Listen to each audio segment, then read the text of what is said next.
여러분 안녕하십니까. 오늘이 일요일 날이죠. 2026년 7월 19일 오전 11시 40분을 지금 시계가 가리키고 있습니다. 여기부터 할 자리죠. 오늘날 루터교 신학계에는 루터의 반유대주의를 부인하지 않고 역사적 과오로 인정한다. 흥미로운 것은 루터의 반유대주의에 설명하면서 루터가 왜 반유대주의적 태도를 가지게 되었냐에 대해서 설명하는 것은 회피하려는 태도들이 나타난다는 것이다.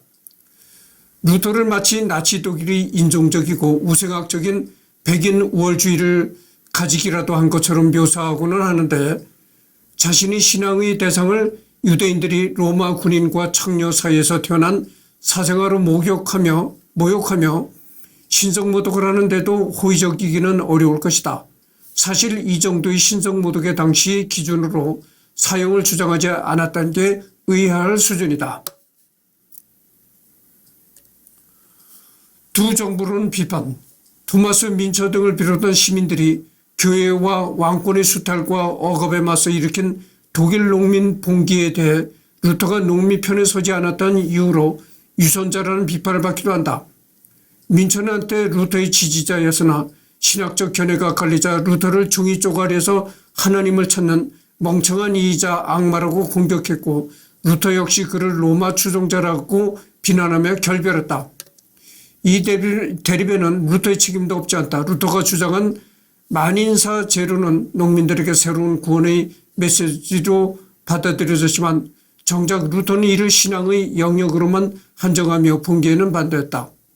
그가 보기에 하나님께 속한 영적 정부 아래서는 만인이 평등하나 세속 정부에서는 질서와 순종이 필요하다는 것이었다.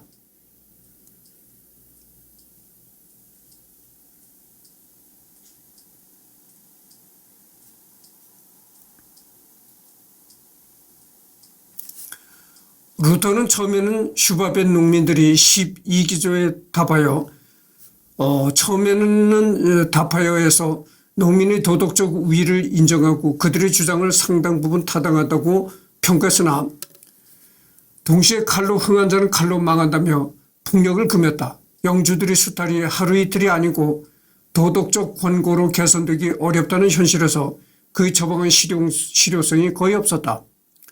물론 민처는 흔한 선동과는 달랐다. 그는 초기 사유재산 및 농노제 폐지, 공동생활 등 실제적 사회 개혁안을 내걸었고 예수의 산상수훈을 바탕으로 권한받는 자가 선택된 백성이라는 설교로 대중적 호소력을 확보했다. 반면 루터는 민처의 급진적 가르침에 대해 하나님의 백성은 권한을 받지만 권한받는 이가 모두 하나님의 백성은 아니며 누가 하나님의 백성인지는 하나님만 아신다고 하며 신비주의적 예언과 이분법적 선민의식의 위험을 경고했다.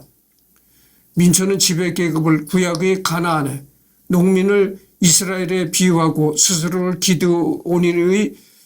기드온의 검이라 칭하며 지배계급 처단을 하나님의 뜻으로 선포했고 이는 각지 봉기에 불을 붙였다.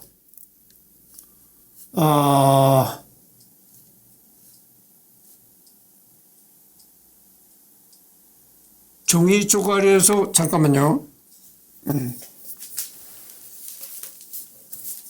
잠깐만 기다려 주시기 바랍니다.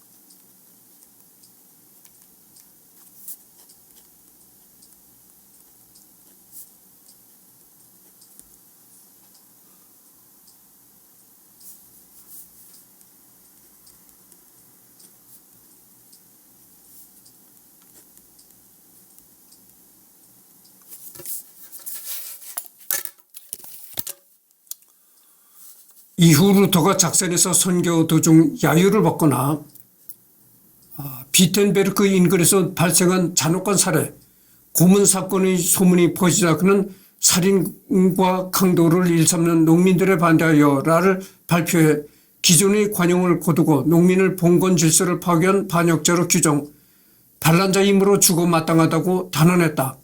그는 광신적 폭력이 그리스도의 이름을 들먹이는 것을 꾸짖으며 그런 행위를 하려면 그리스도의 이름을 떼라고 일갈했다.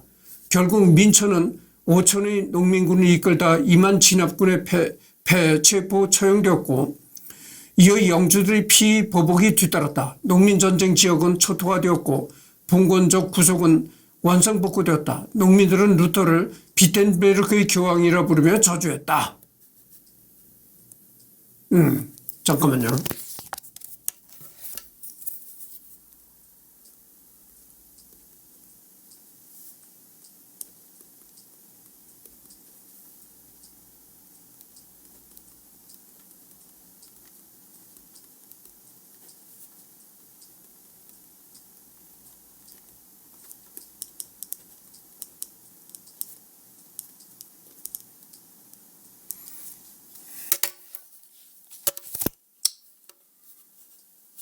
루터는 주님께 영주들, 그래서 이제 뭐냐면은 이 농민들이 농민들이 봉기를 일으켰다는 거죠. 그러니까 우리나라의 조선시대 그때 왜 조선 말기에 동학농민혁명이 일어났었잖아요. 그런 시기 되었다는 얘기죠. 농민들이 봉기를 일으켰는데 그 봉기를 일으킨 농민들이 루터를 비텐베르크의 교황이라고 부르며 아주 저주했다는 거죠.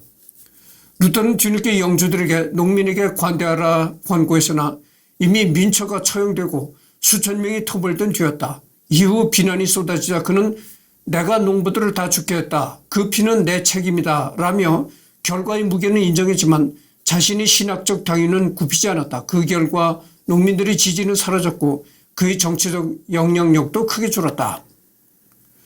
루터는 로마서와 베드로전서의 권력의 복종 구조를 근거로 했다고 주장했지만 비판자들은 루터가 제후들의 보호 아래 종교개혁을 진행하던 처지에서 농민 편에 설 경우 개혁의 실패가 불가피했기 때문에 내린 정치적 계산이 아니냐고 의심했다. 또한 세속 권력 불복종 금지 해석은 로마 제국의 박해 맥락과 16세기 기독교 문명사회의 상황을 혼동한 결과라는 비판도 가능하다.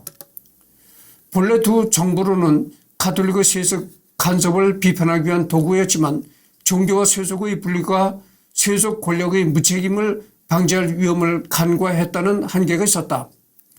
그럼에도 루터가 일관되게 세속 반란을 지지하지 않았다는 점, 1521년 바르트부르크 성에 있을 때조차 황제에 거역하지 말라 권했고 1522년 기사들이 난도 지지하지 않았다는 사실이다. 교리 문제에서는 츠빙글리와도 성찬안으로 끝까지 비타협적이었고 이 고집은 지지자들에게조차 난참을 줬다.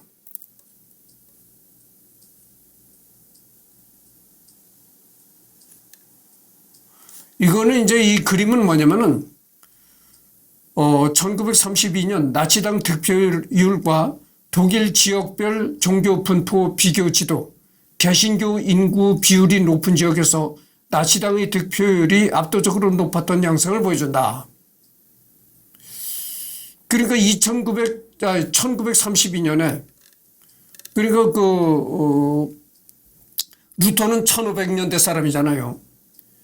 1500년대 사람이니까 그로부터 한참 세월이 지나가지고 1932년에 이제 그 나치당이 나타났잖아요. 히틀러 시대에.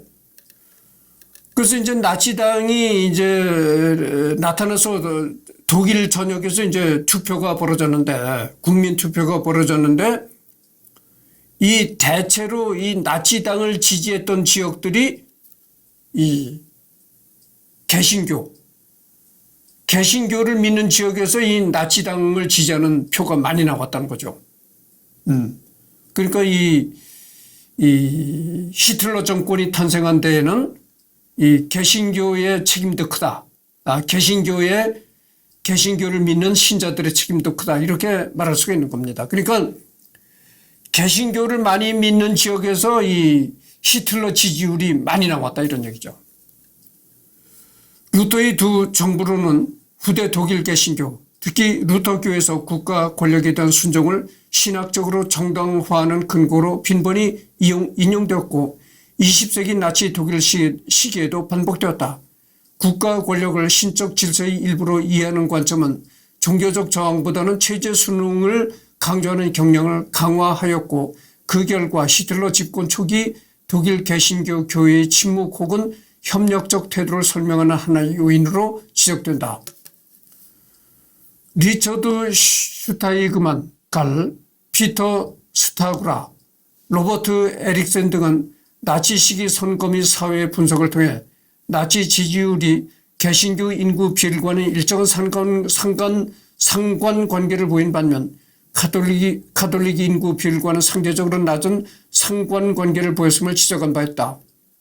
이러한 연구들은 루터 전통의 정치 신학이 본래 의도와는 달리 특정 역사적 맥락 속에서 권위주의적 체제에 대해 수용성을 높이는 사상적 배경으로 가능했을 가능성을 제기한다. 개신교 진영에서는 고백교회나 디트리히 본 히퍼 사례 등을 근거로 나치 시기 개신교가 일방적으로 체제에 순응한 것은 아니라는 반론이 지속적으로 제기되어 왔다. 그러나 이런 반론은 개신교 내 저항의 실제 규모나 영향력을 과대평가하거나 루터 신학이 제공한 사상적 토양에 대한 비판을 회피하려는 경향이었다는 지적도 존재한다. 루터교도 비교 종교학자 로드니 스타크 또는 루터교의 순응적 태도와 이념적 기여를 인정한 바 있으며 고백교회의 저항 역시 상징적 의미를 지니긴 했으나 전체 개신교 내부에서 차지하는 비중이나 실질적 영향력 면에서는 미미한 수준에 머물렀다는 평가가 일반적이다. 하여튼 그렇습니다.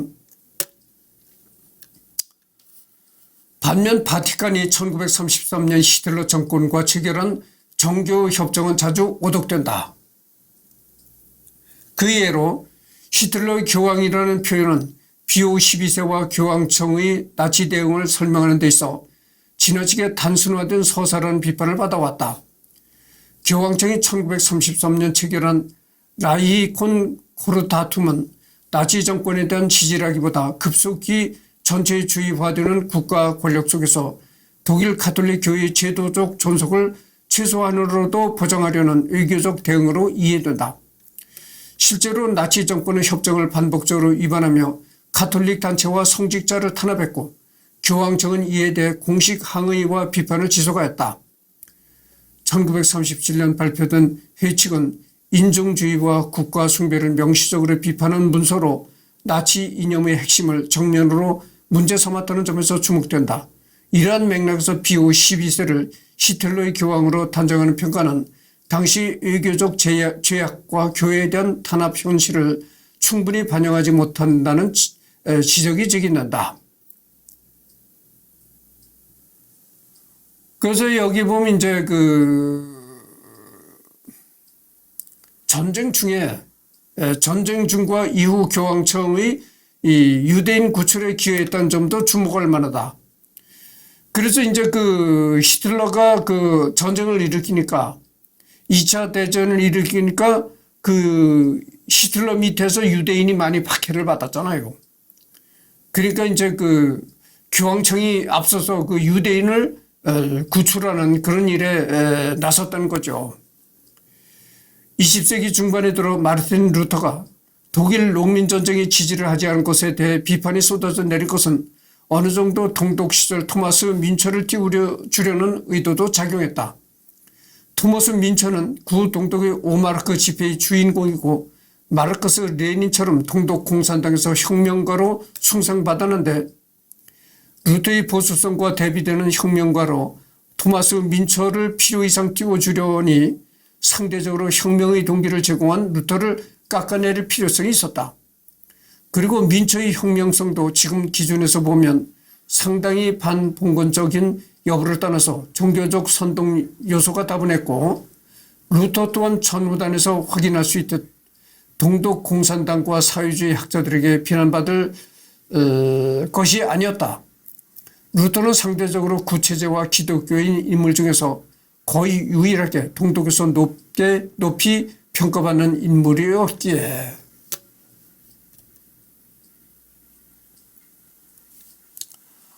루터의 두 정부로는 세속 군주의 세속적인 명을 복종하는 것이지 영적인 면에서 침해를 당하면 저항권을 인정했다.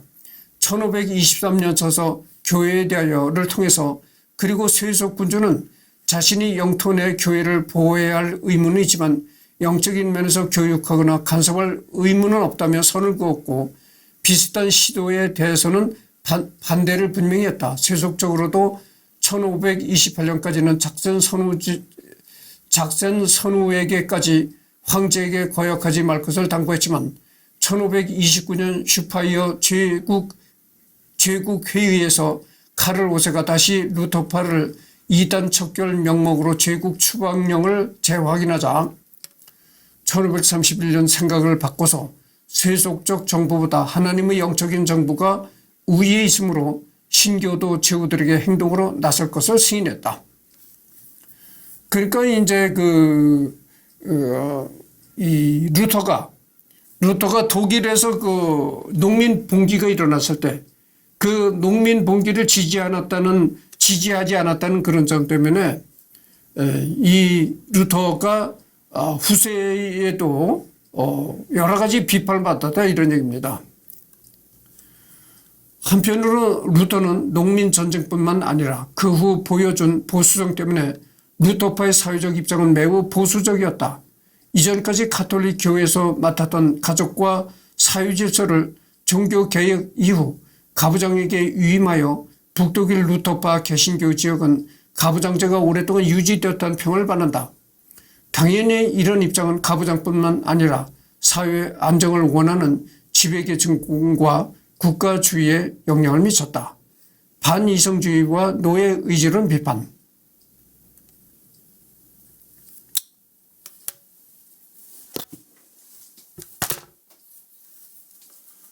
한편 반기독교 교회에서는 루터를 잠깐만요.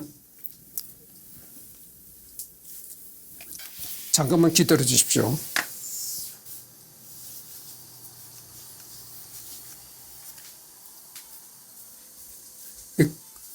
컵을 안 가지고 왔습니다. 컵을 잠깐 챙겨가지고 좀 하다 보니까 또 커피 생각이 나네요.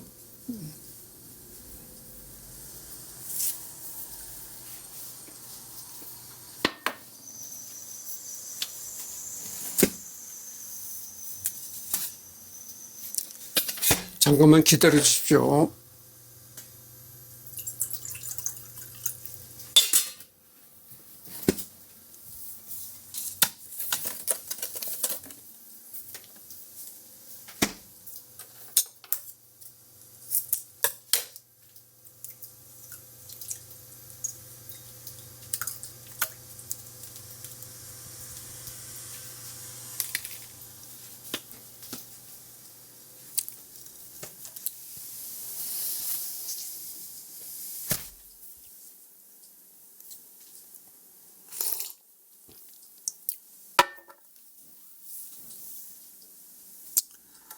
이 커피의 좋은 점이 자꾸 밝혀지잖아요. 이 커피가 상당히 좋습니다. 너무 과하게만 마시지 않으면 커피를 마시는 시간도 오전에 이렇게 마시면 상당히 좋아요. 하루에 한 3잔에서 한 5잔, 3잔에서 한 5잔 정도, 그 정도 내에서 마시면 상당히 좋습니다. 반이성주의와 노예 의지론 비판. 한편 반기독교 교회에서는 루터를 반지성주의자의 표본이라고 생각하고 규탄하고 있다.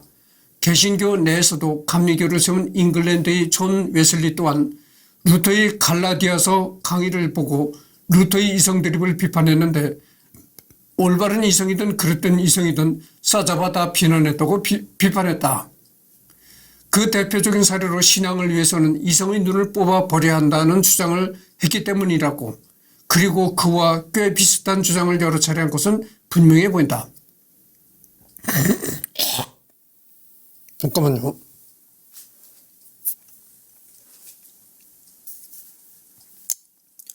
예를 들어 1546년 1월의 비텐베르크 설교 중에는 이성은 악마가 가진 최대의 창녀이다라고 말한 적이 있고, 탁상 담화에서는 이성은 신앙의 최대의 적이다. 그것은 영적인 것을 돕기 위해 오는 일은 절대로 없고 오히려 신성에 맞서 싸우며 하나님으로부터 나오는 것을 모든 것을 경멸한다고 말했다는 기록이 있다. 그런데 또 한편으로는 인간이 계몽되었을 때 이성은 신앙에 적대하지 않으며 도리어 더 발전시키고 진보시킨다고 정반대로 말하기도 했다.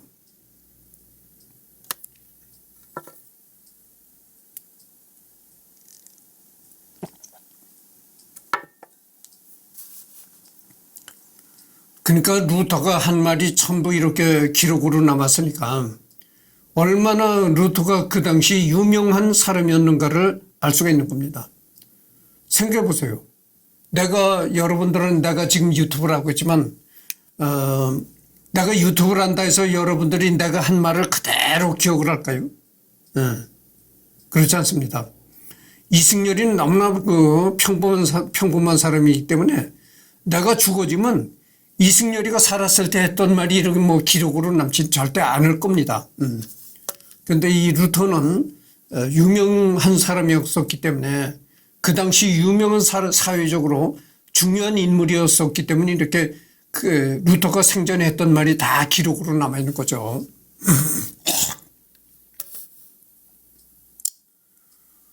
이상 루터의 상반된 이성에 대한 입장은 이처럼 루터의 이성과 신앙의 관계는 상당히 모순적이어서 루터를 처음 배우는 신학생들조차 매우 혼란스러워한다. 내가 이 얘기를 하다가 조금 좀 다른 얘기를 해야 되겠습니다. 내가 누누이 얘기를 하잖아요. 이것만 계속 앵무새처럼 읽어 내려가면은 재미가 없어. 여러 가지 얘기를 이렇게 살을 덧붙이면서 이제 얘기를 해야 재미가 있던 거죠. 내가 하는 게 뭡니까? 지금 그 네이버에 검색을 해가지고 네이버에 지금 하는 게 루터잖아요. 마르틴 루터를 알고 있다고 그죠. 그럼 네이버에 접속해가지고 마르틴 루터를 검색해서 나오는 자료들을 지금 리딩하면서 해나가는 거잖아요. 근데 그러면은 이 네이버에 이렇게 그 여러 가지 이 자료가 올라가기가 쉽지 않습니다. 여러분들 평범한 사람이 네이버에 이렇게 자료가 올라갈 수 있을까요? 없는 거죠. 여러분들 그 네이버에 접속해가지고 내가 이름이 이승열이거든. 내가 이름이 이승열이다. 그거죠. 그러면 네이버에 접속해가지고 그 검색창에다가 이승열 이렇게 타이핑을 해가지고 검색을 해보십시오. 나오지 않습니다. 그래서 이 네이버에 이렇게 그 데이터가 나온다는 것이 상당히 그 사회적으로 유명한 사람이 있다는 걸 알 수 있는 거예요. 이 네이버의 이 데이터에 수록되기가 쉽지 않습니다. 평범한 사람들은 여기 다 수록이 안 돼요. 그래서 내가 왜 이런 얘기를 꺼냈냐면은 이런 뭐 루터는 이제 종교 개혁을 한 사람이고, 그러니까 뭐 사회적으로 유명했으니까 이렇게 네이버의 그 자료에 올라가 있겠지만 그렇게 뭐 역사적으로 유명한 사람이 아니다 하더라도 요즘에 그 탈북민들 있잖아요. 탈북민들이 뭐 대한민국에 와서 살면서 이렇게 많이 활동을 하잖아요. 뭐 남자든 여자든. 그러면 그 네이버에 접속해가지고 그 검색창에다가 그 탈북민 이름을 딱 타이핑을 해가지고 검색을 해본다. 그러면 나옵니다. 그 탈북민의 어떻게 해서 북한에 있을 때 어떻게 생활했고 어떤 탈북을 했고 이게 나온다는 얘기죠. 그러니까 목숨을 걸고 북한을 탈북했다는 것 자체가 대한민국에 오면 여러 가지로 출세한 거라고 볼 수가 있는 거죠. 즉 네이버에 검색 자료까지 올라갈 정도가 된다고 그 말이죠. 그래서 이 탈북민들도 이 네이버 검색창에다 검색해서 보면 이렇게 나옵니다. 나무 위키에 나와요. 나무 위키에 그 탈북민에 대한 자료가 나옵니다. 그래서 여러분들 뭐 내가 남자니까 내가 항시 여자들 얘기를 합니다만은 뭐 중고차는 유미카, 그다음에 뭐 한송이, 정유나 뭐 이런 여자들 이 네이버의 검색창에다가 이름을 해놓고 이름을 이렇게 타이핑을 하고 검색을 하면 다 나온다고죠. 그렇습니다. 그래서 이 어떻게 보면 탈북했다는 것 자체가 출세한 거야. 이제 이는 루터 그리고 기독교 또는 개신교를 반지성주의로 몰아가는 측에서 상당히 왜곡하여 악용된 측면이 있는데, 이를 인용한 사람들이 중세 철학 논제나 역사 신학 철학에 대해서 상당히 무지했기에 의도를 거꾸로 인용한 참사이다. 일찍이 루터가 자신의 학맥으로 인정한 오컴의 윌리엄은 중세 스콜라 철학의 보편주의의 반기를 들어 새로운 길 노선을 주장하며 이성의 영역과 신앙의 영역 분리를 주장했고, 이는 중세시대 철학이 신학의 신여의 위치에서 탈피하여 독립적 연구를 시도한 바 오컴을 근대 철학의 선구자급으로 인정하는 견해도 있을 정도다. 따라서 오컴의 학맥을 계승한 루터는 한때 오컴의 열렬한 추종자로 새로운 길 노선의 철학에 대해서 상당히 많은 부분을 받아들였고, 고대 그리스 철학 이론으로 성경을 해석하는 것에 강력하게 반대했다. 이는 루터와 반기독교주의자들의 비판과 달리 이성과 신앙의 영역의 분리를 주장하는 오히려 지성주의적 주장이다. 오늘날의 신앙에 이성을 들이대거나 이성의 신앙을 들이대는 대표적인 예가 자유주의 신학과 창조 과학이다. 정치가 종교와 분리되어야 함과 같이 과학 또한 종교와 분리되어야 한다는 지극히 당연한 이야기인 것이다. 오컴의 학맥을 계승했다.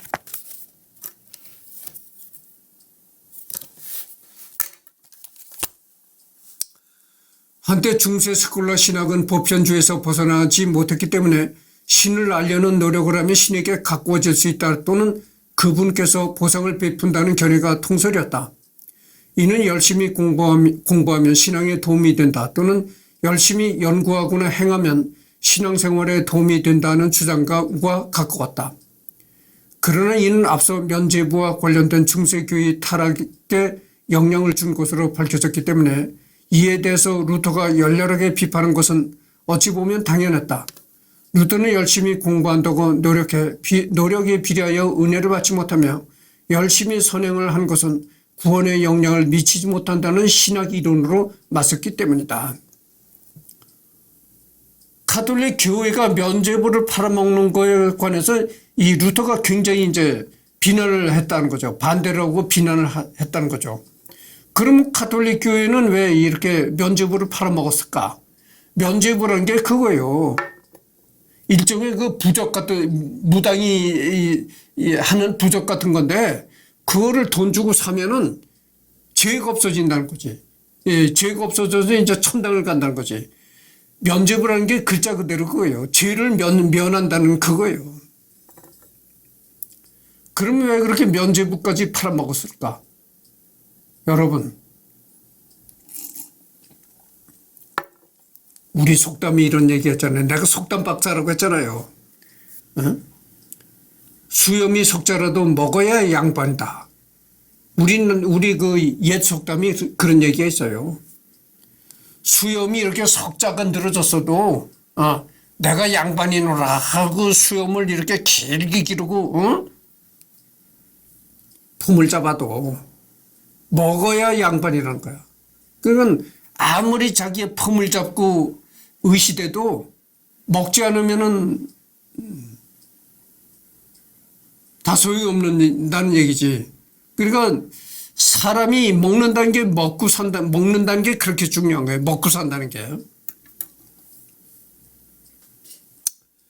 그래서 아무리 종교적으로 하나님을 설교하고 하나님을 얘기를 하고 한들 빼빼 굶어서 어떻게 하나님을 찾겠는가.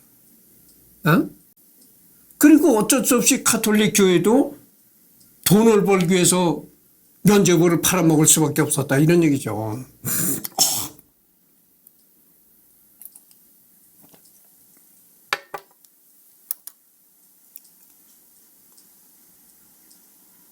이런 얘기하면 다 그 종교인들이 나를 욕할런지는 모르겠지만 절간에 스님이 굶으면서 부처님을 찾겠어요? 교회 목사님이 굶으면서 하나님을 찾겠어요?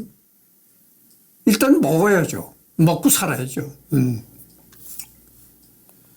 루터는 이성이라는 그 수단으로 하나님의 말씀에 다가가야 한다는 것은 인정한다. 그러나 이성이 믿음의 영역을 넘어서 숨겨진 하나님의 섭리를 모두 이해하려는 것은 멍청이가 자꾸 태양을 관찰한다며 쳐다보면 장님이 된다며 비유한 것이다. 그러니까 이 말은 뭐냐면은 종교라는 것은 이성의 세계가 아니다 이런 얘기예요.